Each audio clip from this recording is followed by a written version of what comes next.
балалар, сабағымызды бастамас бұрын, қазір алдымен топқа бөлініп алады. Мен сендерді қазір 3 топқа бөлініп тұр. Ол үшін сендер қазір менің алдыма келіп, мына жерде өздеріңе ұнаған түстерді таңдайсыңдар.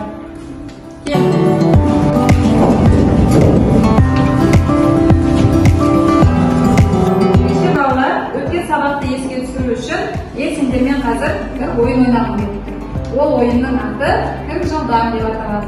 Ол үшін сендерге қазір мына жерде өздерің қалаған сөзді таңдайсыңдар және сол сөзге сұрақ қойып, қай сөз табынан екенін айтасыңдар. Не отан? Сатырсың. Дұрыс па балалар? Не отан? Сатырсың. Дұрыс па балалар?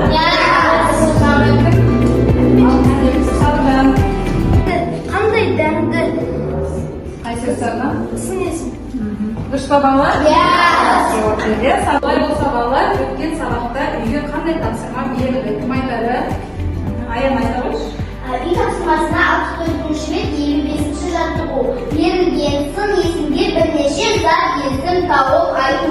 Үй тапсырмасын барлығымыз оқып кеттік па балалар? Ендеше үй тапсырмасын тексерейік.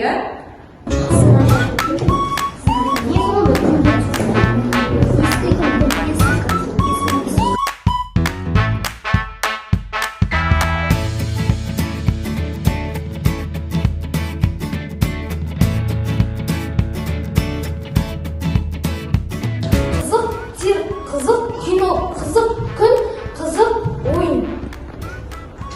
Ескі кітап, ескі сандық, ескі көрпе, ескі көйлек, ескі сын есім. Қандай сұрағына жауап беріп тұр? Ал қалғандары сан есім не деген сұрағына жауап беріп тұр? Жұқа қағаз, жұқа көйлек, жұқа мата, жұқа көрпе. Жұқа сын есім қандай деген сұраққа жауап береді. Ал қағаз, көйлек, мата, көрпе не деген сұраққа жауап беріп зат есім. Дұрыс па балалар? Жарайсың Аяна, отыра ғой. Жарайсыңдар балалар, барлықтарың үйге берілген тапсырманы дұрыс орындап келіпсіңдер. Ендеше үй тапсырмасын қорытындылай, ол үшін қазір мен сендермен ой қолайсы арқылы осы берілген тапсырманы орындайық. Ал кім бірінші шығады? Берейік балалар. Аяна келе ғой. Пайдалы, туынды сінесің. Дұрыс па балалар? Келесі балалар тағым шығады. Ақылды, туынды сінесің. Келесі тағым шығады. Аятты, ол туынды сінесің. Жарайсың. Үстер. Тәтті, негізгі сінесің. Тағы да кім шығады? Жарайсыңдар балалар. Өте жақсы, барлықтары берілген тапсырманы дұрыс орындарыңдар. Олай болса балалар, барлығымыз дәптерді ашып, бүгінгі күннің ретін жазайық. Дәптерді ашамыз барлығымыз. Бүгінгі күнді жазамыз. Әдемі, көркем етіп жазамыз. Ендеше балалар, қазір мен сендерден аударма диктант аламын. Ол үшін мен сендерден қазір орыс тілінде берілген сөздермен сөз тіркестерін оқимын.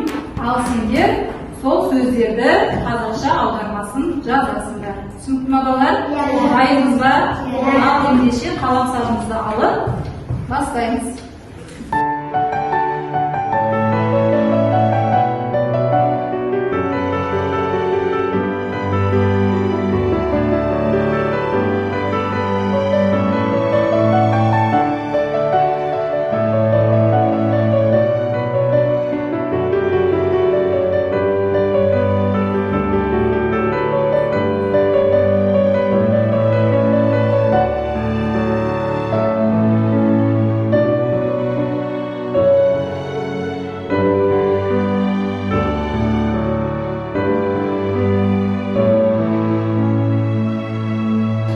Ендеше балалар, сөзді аудардық қоя? Қазақша аудармасын жазып па? Ал кім оқып береді маған? Алин оқыңыз. Қалғанымыз Алин оқып мұқият тыңдаймыз. Райбек батыр, 80 жас, ақ атан, хан, тәңірі, тауы туған жер, керуен тоқтады, қоныстанды. Барлығымыз осылай адам жазып қаламыз. Оқушылар бар ма? Тағы бір рет оқыңыз. Бұдан оқи қойып. Райымбек батыр 80 жас ақ адам, хан тәңірі тауы, туған жер, керуен тоқтады, қоныстанды. Райымбек батыр қайда апаңдар дейді? Өзі? Өте жауап беріп салады. Айша Тауыш. Ендеше балалар, осы мәтіннің ішінде сын есімдерді табайық. Сын есімдер бар осы мәтіннің ішінде. Қандай сөздер бар екен? Қол көтеріп жауап береміз ба? Нұрислам айта ғой. Сын есімдер ақ, қар, атам. Ақ, қар, атам. Дұрыс па балалар? Сын есімнің сұрақтары? Жауап береді. Бір сөз айтқым келіп тұр. Мысалы, менің отаным Қазақстан, иә? Менің отаным Қазақстан деген кезде сендер ойларың не келеді? Мысалы айтыңдаршы, өздерің отанымыз, біздің отанымыз Қазақстан, иә? Қазақстан қандай? Қасиетті. Тәуелсіз. Тату, иә? Қасиетті. Қасиетті. Тағы да қандай? Бұнан кең байтақ па? Кең байтақ, жеріміз өте кең, иә? Мансұр? Тәуелсіз. Тәуелсіз. Көрді. Көрікті және көп ұлтты, иә? Қазақстанда көп деген ұлт өкілдері өмір сүріп жатыр бір шаңырақшасында. Ендеше осы сөздермен біз постерімізді белгілеп шығайық.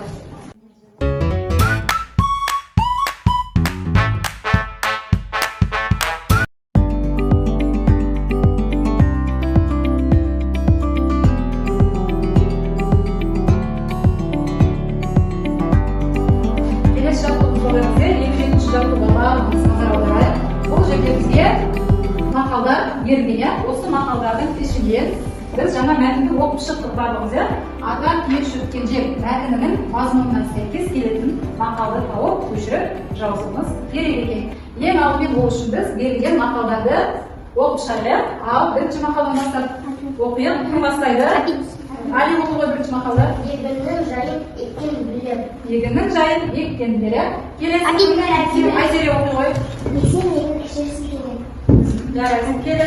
Келесі мақал бізде Нұрислам оқимыз. Отансыз адам ормансыз бұлбұл. Отансыз адам ормансыз бұлбұл. Тамаша. Келесі Амира оқи ғой. Айналып батыр алдым. Келесі Мансұр. Тамаша. Мәтіннің мазмұнына сәйкес келетін мақал отансыз адам ормансыз бұлбұл.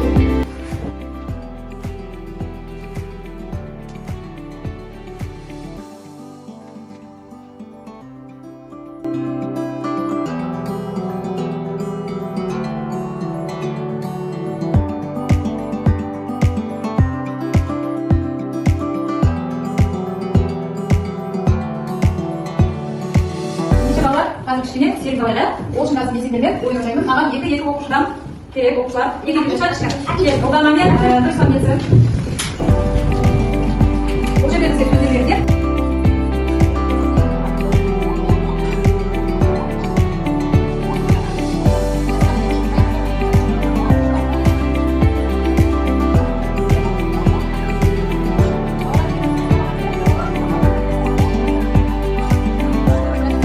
Келесі жаттығу бізде балалар 58-ші жаттығу. Бұл жерде сендерге кесте берілген, яғни кестені адамның бойында кездесетін адамға тән жақсы, яғни жағымды, жағымсыз қасиеттермен толтырып.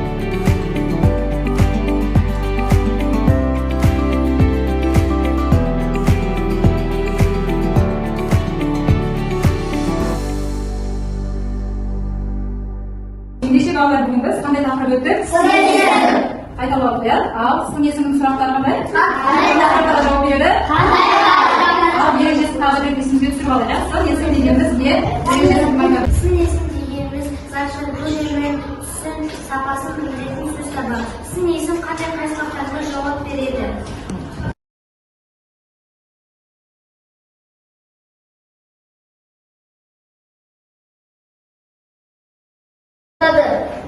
Қоныстанды. Барлығымыз осылай адам жазып қаламыз. Оқушылар бар ма? Тағы бір рет оқыңыз. Бұдан оқи ғой. Райымбек батыр 80 жас ақ адам, хан тәңірі тауы, туған жер, керуен тоқтады, қоныстанды.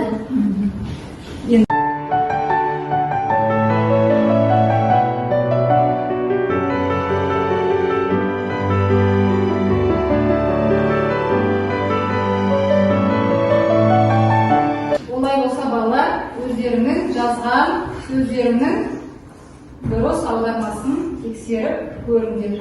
Ал тексереміз. Өздерінің жазған сөздеріңді осы дұрыс нұсқасымен тексеріп көріңдер. Барлығын қолдан жазып па? Жарайсыңдар. Ендеше балалар, бүгінгі біздің сабағымыздың тақырыбы сын есім 56-59 жаттығу. Бүгінгі сабақтың мақсаты берілген фотосуреттер, диаграммалар бойынша мәтіннің мазмұнын болжау және мәтіннің ішінен сөз таптарын, яғни сын есімді табу. Балалар, барлығымыз оқулыққа қараймыз. 65-ші беттегі 56-шы жаттығуға қараймыз. Бізде 56-шы жаттығуда не берілген? Мәтін берілген екен. Мәтін қалай аталады? Ендеше барлығымыз қазір осы мәтінді тізбектеп оқып шығайық. Ал мәтінді кім оқып бастайды? Мансұр оқығыш. Түйе шөкендер, жасы 80-ге тақаған белгілер Айбек Батыр еліне мені арнап тұрған ақ адамға мінгізіп көштің басын қантөреңге бұрынды ақ адам шөккен жерге елді қоныстырды депті. Бәрі қарт Батыр айтқандай болады. Ел көшін тауға қарай бұрады. Кеш қазіргі Алматы қаласы Райымбек даңғылы бойындағы Зират орналасқан жерге жетіп тоқтайды. Сол арнаға адам түйеде шөгеді. Ел осы арнаға қоныстанды. Көп ұзамай Райымбек Батыр дүниеге салады. Батырдың зираты да сол жерге орнайды. Атам түйе шөккен жер, жасы 80-ге тақаған кезінде Райымбек Батыр еліне мені аңа тұрған ақ атанға мінгізіп көштің басын қан тәңірге бұрыңдар, ақ атам шөккен жерге елін қоныстандырыңдар депті. Бәрі қарт Батыр айтқандай болады. Ел көшін тауға қарай бұрады. Көш қазіргі Алматы қаласы Райымбек. Ал ендеше балалар, мәтін кім туралы екен? Райымбек Батыр туралы. Райымбек Батыр туралы айтылған екен. Ал неліктен мәтін атам түйе шөккен жер деп аталады? Жұмырсан жауап беріңіз. Себебі Райымбек Батыр атам түйе шөккен жерге қоныстанған, Батырдың зираты сол жерге орнатылған. Жарайсың, дұрыс па балалар? Енді жаңа мәтінде айтты, жасы 80-ге тақаған кезінде Райымбек Батыр қайда апам дейді? Өзі? Өзі деп жауап береді балалар. Айша айтыңызшы. Атам шөккен жерге елді қоныстандырды. Ендеше балалар, осы мәтіннің ішінде сын есімдерді табайық. Сын есімдер бар осы мәтіннің ішінде. Қандай сөздер бар екен? Қол көтеріп жауап береміз ба? Нұрислам айта ғой. Сын есімдер ақ қарт атам. Ақ қарт атам. Дұрыс па балалар? Сын есімнің сұрақтары? Жауап береді. Ендеше қазір мен тапсырма балалар бізге қазір осымен жұмыс жасаймыз. Ол үшін қазір мен сендерге бір сөз айтқым келіп тұр. Мысалы, менің отаным Қазақстан, менің отаным Қазақстан деген кезде сендер ойларыңа не келеді? Мысалы айтыңдаршы өздерің отанымыз, біздің отанымыз Қазақстан, Қазақстан қандай? Қасиетті. Тәуелсіз. Тату, Қасиетті. Қасиетті. Тағы да қандай? Бұнан кең байтақ па? Кең байтақ, жеріміз өте кең, Мансұр? Тәуелсіз. Көрікті және көп ұлтты, Қазақстанда көп деген ұлт өкілдері өмір сүріп жатыр бір шаңырақшасында. Ендеше осы сөздермен біз постерімізді белгілеп шығайық.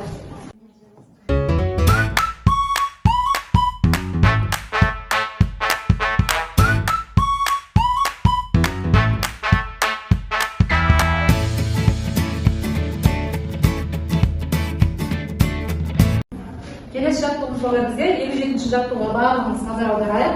Бұл жерде бізге мақалдар берілген. Осы мақалдардың ішінен біз жаңа мәтінді оқып шықтық барлығымыз. Атам түйе шөккен жер мәтінінің мазмұнына сәйкес келетін мақалды тауып көшіріп жазуымыз керек екен. Ең алдымен ол үшін біз берілген мақалдарды оқып шығайық. Ал бірінші мақалдан бастап оқиық. Кім бастайды? Али оқы ғой бірінші мақалды. Егіннің жайын еккен білем. Егіннің жайын еккен білем. Айзере оқы ғой. Сен менің ішерсің келген. Жарайсың. Келесі мақалды бізде. Нұрислам оқимыз. Отансыз адам ормансыз бол. Отансыз адам ормансыз бол. Тамаша. Келесі Амира оқы ғой. Батыр алдым. Келесі Мансұр. Менің қасы болса, тастарының тәтті болады. Тамаша. Мәтіннің мазмұнына сәйкес келетін мақал отансыз адам ормансыз бұлбұл.